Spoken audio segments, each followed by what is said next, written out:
আজ আমাদের ট্যুরের 7 days, সপ্তম দিন। আজ কালকে আমরা পেলিং থেকে নামচি হয়ে চারধাম হয়ে ডাইরেক্ট শিলিগুড়ি ঢুকে গেছি। রাত্রি 8টায় পৌঁছেছি, তারপর হোটেলে চেক ইন করেছি। আজকে আশা করছি একটু হংকং মার্কেট ঘুরে টুরে দেখবো। তারপর হংকং মার্কেট থেকে প্ল্যান আছে আপাতত মায়াপুর যাব। মায়াপুর গিয়ে নাইটটা স্টে করব, কাল সকালে মায়াপুরের মন্দির দেখে ডাইরেক্ট বেহালা। এই হচ্ছে ট্যুর প্ল্যান। হ্যাঁ, চলো আজকে হংকং মার্কেটে দেখা হবে। এখন আমাদের ব্রেকফাস্ট হয়নি, রুম থেকে জাস্ট স্নান টান করে লাগেজ ফাগেজ রুমেই রয়েছে। এখন বেরোচ্ছি, গিয়ে কেনাকাটা মানে মার্কেট ঘুরবো, তারপরে রুমে ফিরে সব লাগেজ টাগেজ নিয়ে মায়াপুরের জন্য বেরোবো। চলো হংকং মার্কেটে দেখা হবে। শিলিগুড়ি, এটা হচ্ছে আমাদের হোটেলটা যেখানে আমরা রাতে ছিলাম। একদম মেন রোডের ওপরেই নিয়েছিলাম আমরা হোটেলটা। আমরা আগে থেকে কিছু বুক করে আসিনি, কালকে নামচি থেকে ডাইরেক্ট শিলিগুড়ি আসার পর এখানেই দাঁড়িয়ে এটা সবার আগে আমাদের চোখে পড়েছিল রাস্তায়, তাই জন্য এখানেই ঢুকে দেখেছিলাম রুম অ্যাভেলেবেল আছে কিনা। তো দেখলাম যে রুম আছে, ওখানেই নাইটটা স্টে করে এবার চলে গেছিলাম মার্কেট ঘুরতে। এটা হচ্ছে গৌরীশঙ্কর মার্কেট। টুকটাক কিছু কেনাকাটি করে আমরা করে নিলাম ব্রেকফাস্ট করার পর হোটেল থেকে আমাদের সমস্ত লাগেজ আমাদের বাহনে তুলে নেওয়ার পর নিজেরাও বাহনে আরোহণ করে চললাম আমরা মায়াপুরের উদ্দেশ্যে। শিলিগুড়িতে মার্কেট ঘুরে খাওয়া দাওয়া করে সমস্ত কিছু লাগেজ নিয়ে বেরোতে আমাদের প্রায় 1টা বেজে গেছিলো। এই ভিডিওটা নিয়েছি তখন বিকেলবেলা, সূর্য সবে অস্ত যাচ্ছে। দেখো আমাদের লুকিং গ্লাসে সূর্যটা দেখতে পাওয়া যাচ্ছে, কত সুন্দর লাগছে। পিছন দিকের আকাশটা পুরো লাল হয়ে আছে। আমাদের ইস্ট ওয়েস্ট আর সাউথ সিকিম বাইক রাইডের এটা লাস্ট ব্লগ হতে চলেছে। এই ব্লগের মধ্যেই তোমরা শিলিগুড়ি থেকে মায়াপুর থেকে একেবারে বেহালা 2 দিনের ব্লগ একসাথে আমি অ্যাটাচ করে দিচ্ছি। এর আগের দিনের সমস্ত ব্লগ আমি লিপিস ওয়ার্ল্ড ইউটিউব চ্যানেল আর আমার ফেসবুক প্রোফাইল লিপি হালদারের সমস্ত ব্লগ শেয়ার করেছি তোমাদের জন্য, সেখানে দেখে নিতে পারো। আর যারা আগের ব্লগগুলো দেখোনি, মিস করে গেছো, তাদের জন্য আমি ইউটিউবে লিংক দিয়ে দেব ডিসক্রিপশন বক্সে, ওখান থেকেও তোমরা দেখে নিতে পারবে।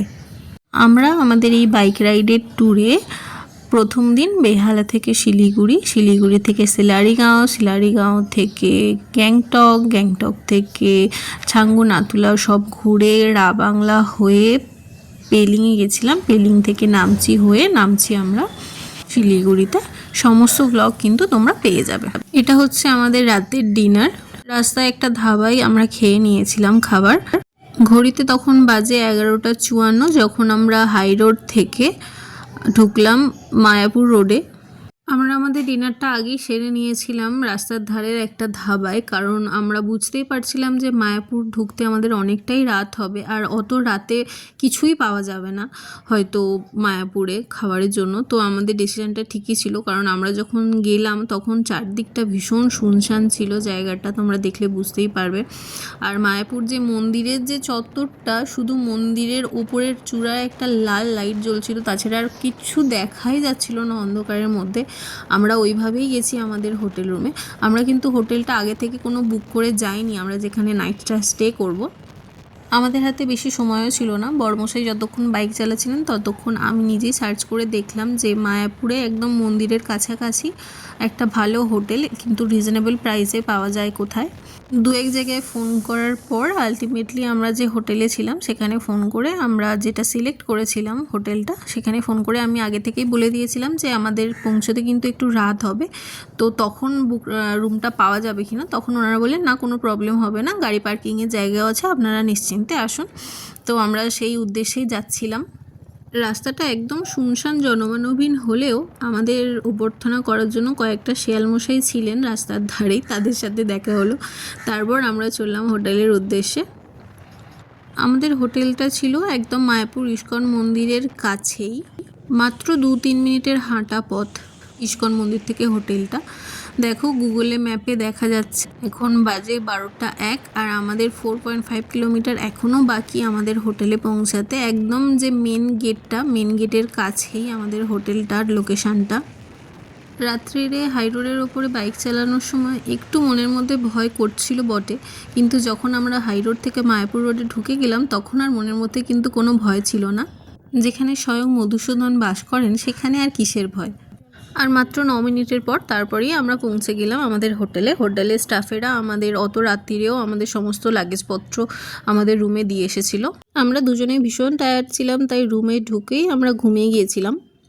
আজকের মতো গুড নাইট, কাল সকালে আবার তোমাদের সাথে দেখা হবে। ফ্রেশ হওয়ার পর ঘুমোতে যাওয়ার সময় আমি আবিষ্কার করলাম সারাদিন বসে থাকার ফলে আমার পা ফুলে ঠিক এরকম অবস্থা হয়ে গেছে। Hello everyone, good morning for Mayapur. আজকে আমাদের ট্যুরের অষ্টম দিন। আজকে আমরা এসেছি মায়াপুরে। কালকে শিলিগুড়ি থেকে মায়াপুরে ঢুকেছি কটায়? 12:15 নাগাদ। যখন এসেছিলাম তখন এই রাস্তা দিয়ে এসেছি, ভিডিও করা হয়নি কারণ পুরো অন্ধকার শুনশান ছিল জায়গাটা। যা সকালে উঠে দেখলাম এরকম জমজমাটা একটা পরিবেশ। আজকে মায়াপুরে মন্দিরটা দর্শন করব। মন্দির দর্শন করে এখান থেকে বেরিয়ে যাব বেহালার জন্য। মন্দিরটা ঘুরে দেখা যাক। পরের দিন সকালে আমার খুব ইচ্ছা ছিল, ওখানে সকালে নাকি একটা আরতি হয় ভোর 4টের সময়, তো ওইটা দেখতে যাওয়ার আমার খুব ইচ্ছা ছিল। আমি অতটা জানি না এখানকার নিয়ম সম্বন্ধে, বাট যতটুকুনি শুনেছিলাম বা সার্চ করে দেখেছিলাম সকালে একটা আরতি হয়। তো ওখানকার যে হোটেলের লোকেরাই আমাদেরকে বললেন যে সকালের আরতিটা নাকি দেখতে দেয় না বা কিছু দেখা যায় না। তো আমরা একটু বেলা করেই বেরিয়েছিলাম, স্নান টান করে তারপরে বেরিয়েছিলাম। রাস্তায় আমরা ব্রেকফাস্টে লুচি ঘুগনি সাথে এই খাজা আর চপ খেয়েছিলাম ব্রেকফাস্টে। হোটেল থেকে যেহেতু কাছাকাছি মন্দিরটা ছিল তাই আমরা হেঁটেই গিয়েছিলাম। মন্দিরে ঢুকে বেশ ভালো লাগছিল মন্দিরের পরিবেশ।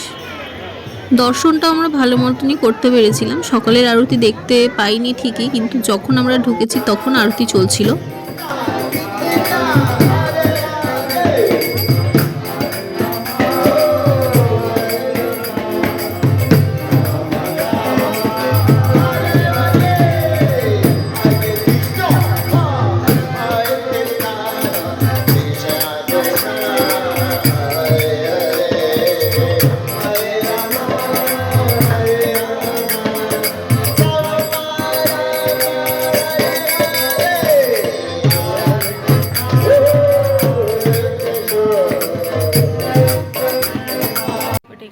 মন্দিরটা দর্শন করলেও পুরো মন্দিরটা ঘুরে চারদিকটা দেখা আমাদের হয়ে ওঠেনি, যেহেতু আমাদের সময় ছিল না। আমাদের এইটুকুনি সময়ের মধ্যেই মন্দির দর্শন করে আবার বেরোতে হতো বেহালার জন্য। ওই দিন ছিল বিভৎস গরম, মানে ভীষণ রোদ উঠেছিল, পুরো লু বইছিল বলা যেতে পারে। মন্দির থেকে বেরোনোর পর এই মালাই কুলফিটা খাওয়ার পর তবে একটু শান্তি পেলাম শরীরে। বেরোতে বেরোতে আমাদের 1টা মতো বেজে গিয়েছিল। আর আমরা যেহেতু ফুডি, আমাদের প্ল্যানই ছিল যে মায়াপুর গেলে জগন্নাথ ভেজ বিরিয়ানি হাউসে রানা প্রভুর দোকান থেকে আমরা ভেজ বিরিয়ানিটা ট্রাই করব। তাই যা ভাবা তাই কাজ। তখন দোকানটা খোলাও পেয়েছিলাম, কিন্তু বিভৎস ভিড় ছিল। ভিড়ের মধ্যে থেকে জায়গা পাওয়ার পর বসে অর্ডার করে নিয়েছিলাম ভেজ বিরিয়ানি। ভেজ বিরিয়ানিটা খেতে বেশ ভালোই ছিল। পনির, সয়াবিন আর আলু দেওয়া ছিল ওর মধ্যে। তার সাথে আমরা ওখান থেকে নিয়েছিলাম 7 আপ, আর এটা ছিল সয়াবিনের কষা টাইপের একটা তরকারি। আমাদের খুব ইচ্ছে ছিল ওখানে একটা গ্লুটেনের তরকারি পাওয়া যায়, ময়দার গ্লুটেনটা বার করে সেটাকে কিছু একটা বানায়, ওটার নামটা আমার ঠিক এই মুহূর্তে মনে পড়ছে না, বাট সেটা ওই দিনকে ওখানে তৈরি করা হয়নি। তাই আমরা এই সয়া কষাটাই নিয়েছিলাম। সয়া কষাটা আমার অতটাও ভালো লাগেনি, বাট বিরিয়ানিটা খেতে নো ডাউট ভালো ছিল।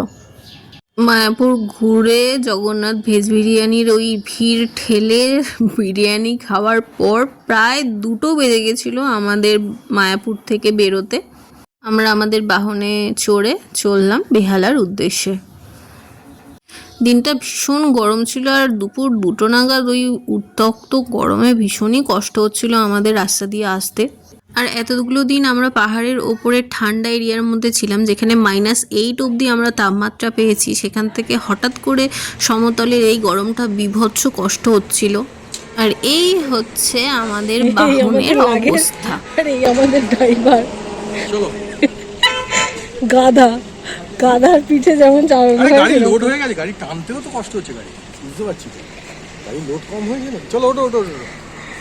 বেরোনোর সময় ভ্লগে নিশ্চয়ই দেখেছো এর অবস্থাটা, আর এখন দেখো এটার কি অবস্থা হয়েছে।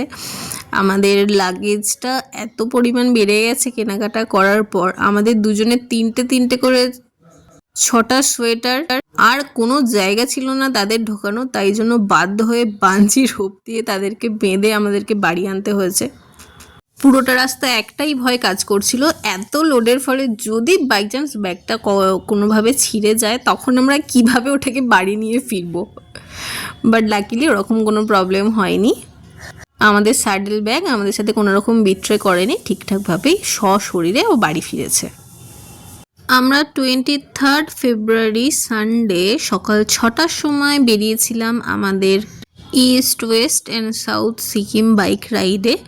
আর আজকে হচ্ছে 2 মার্চ, আজকে সানডে আমরা ফিরছি বেহলায়। পুরো 8 দিনের একটা জার্নি ছিল আমাদের, অনেক কিছু এক্সপ্লোর করেছি, অনেক ঘুরেছি, অনেক রকম এক্সপিরিয়েন্স হয়েছে এই 8 দিনে। আজকে আমরা যখন মাঝেরহাট ব্রিজে উঠি তখন বাজে বিকেল 5টা 16। এই 8টা দিন আমাদের ভীষণ ভালো কাটলো। এর আগে সমস্ত ভ্লগের লিঙ্ক আমি আমার ডেসক্রিপশন বক্সে দিয়ে দেবো তোমাদের জন্য, তোমরা সেগুলো দেখে নিতে পারবে। এখানেই শেষ হচ্ছে আমাদের ইস্ট ওয়েস্ট আর সাউথ সিকিমের জার্নি। সবাই ভালো থেকো। ইস্ট ওয়েস্ট সাউথ সিকিমের প্রত্যেকটা ভ্লগ তোমাদের কেমন লাগলো আমাকে অবশ্যই কমেন্টসে জানিও। ভালো লেগে থাকলে একটা লাইক করে শেয়ার করে দিও, আর আমার চ্যানেল লিপিস ওয়ার্ল্ডকে সাবস্ক্রাইব করে নিও। আর যদি ফেসবুক থেকে দেখে থাকো তাহলে লিপিস প্রোফাইলটা ফলো করে রেখো। লিপিস ওয়ার্ল্ডে এবং আমার প্রোফাইলে খুব তাড়াতাড়ি আবার কোথাও ঘোরার ভিডিও আমি তোমাদের জন্য আনবো। আমরা দুজনেই ঘুরতে ভালোবাসি, সেটা কলকাতার বাইরেই হোক বা কলকাতার ভেতরে যেখানেই হোক, আমি তোমাদেরকে ভ্লগ নিশ্চয়ই দেখাবো বা আমার লাইফস্টাইল ভিডিও তোমাদের কাছে আসবে। সবাই খুব ভালো থেকো, সুস্থ থেকো, টাটা।